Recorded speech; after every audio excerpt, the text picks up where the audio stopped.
Já parou para pensar como é que um garfo velho, uma moeda antiga ou uma joia quebrada pode se transformar em prata pura, novinha em folha?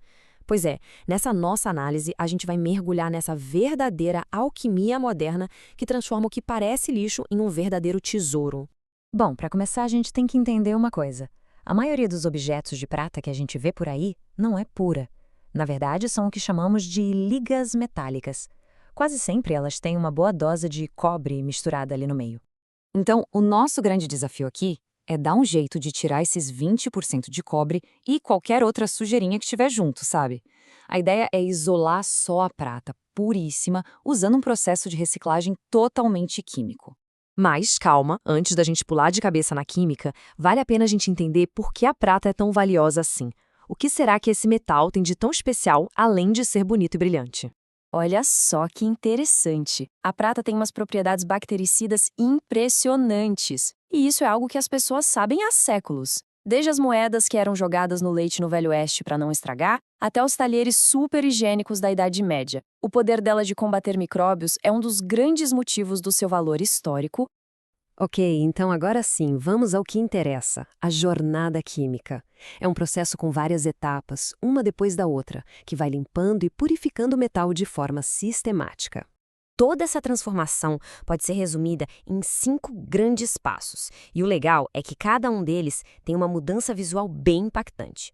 A gente começa dissolvendo tudo, depois filtra, aí precipita a prata para separar ela do resto, oxida o que sobrou e, no final, reduz tudo a metal puro. O primeiro passo é um banho de ácido nítrico. E ele é o único ácido usado aqui porque é super eficiente. Ele dissolve a prata e o cobre, mas é seletivo, deixando para trás outras coisas mais resistentes, tipo ouro. Com um pouquinho de calor, a mágica acontece em uns 20 a 30 minutos. O resultado é esse líquido aí, um nitrato de prata e cobre. E essa cor azul esverdeada é o sinal claro, a prova de que tem cobre ali no meio. Se fosse prata pura, o líquido seria transparente, sem cor nenhuma. Beleza, a prata agora está dissolvida, virou líquido. O próximo desafio é pensar como é que a gente vai isolar ela do cobre que também está ali dissolvido junto. E a resposta, acredite se quiser, está na cozinha de casa. O ingrediente secreto? Sal. Isso mesmo, sal de cozinha comum misturado com água. Quem faz esse processo diz que é quase como cozinhar. Tem que ter uma base de cálculo, claro, mas muito é na base da experiência, do olhômetro, sabe? É mais uma arte do que uma ciência exata. E aqui acontece a mágica da precipitação. É impressionante. No momento em que a água com sal entra em contato com o líquido, a prata que estava dissolvida volta a ser sólida.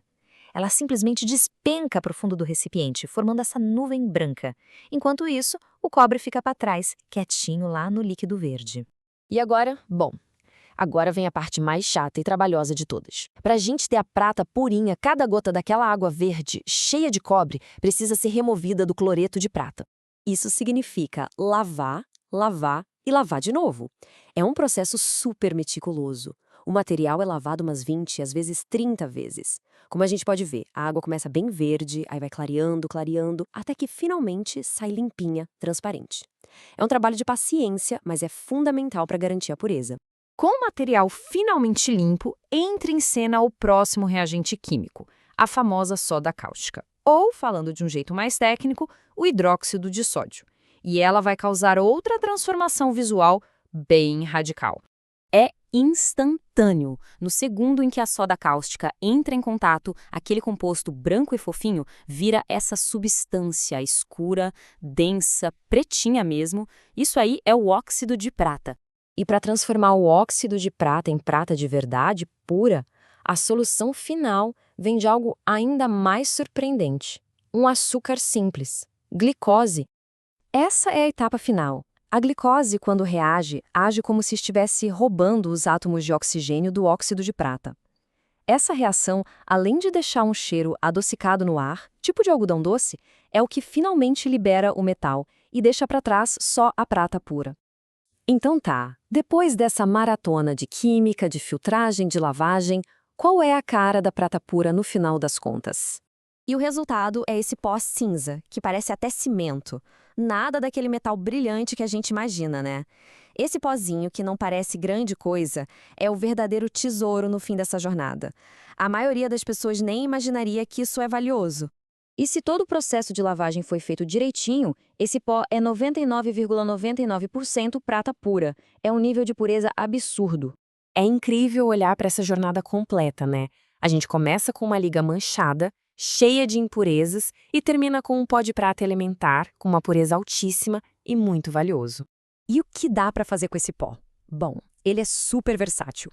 Serve de matéria-prima para criar joias novas, barras de prata e até para coisas de alta tecnologia, como componente de pasta térmica para processadores de computador. Todo esse processo de reciclagem química faz a gente pensar, não faz? Que outro valor pode estar escondido bem debaixo do nosso nariz, no lixo que a gente joga fora todo dia, só esperando uma chance de ser revelado?